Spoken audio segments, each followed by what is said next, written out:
I'm getting set up to bore out this box. I did a little bit different bead on the bottom here. I did this on my wood lathe. I've been boring them out on my metal lathe because it's just easier to let the machine do all the work.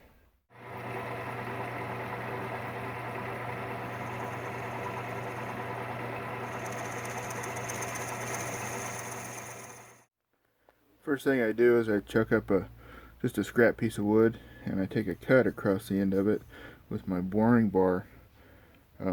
That way I know that my boring bar is on center and I don't end up with a little nub down in the bottom of the box that I can't get rid of. This saves on sanding and finish work. To get the boring bar clear down to the bottom, I use a drill bit and I mark the depth on it, and then I just drill to that depth, and it gets me close enough to finish up with the boring bar.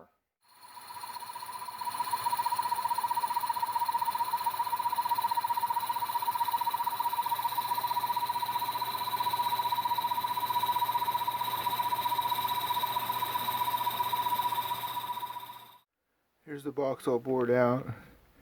I like to keep the wall thickness to right around 1/8 of an inch. That makes them kind of delicate and still sturdy enough to handle, and you don't have to worry about them breaking. Notice that there's no nub on the bottom. I use a rounded tool that I ground, and it makes a nice radius on the inside of the box down in the bottom corner. I think that makes it stronger, and it looks nice. When you open it up, it just looks nice. After I get done on the metal lathe, I bring it back to the wood shop and I sand it down, and I've been finishing them with Yorkshire grit. It's been working pretty good for most of the stuff I'm doing.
I got the lid ready to go on this box.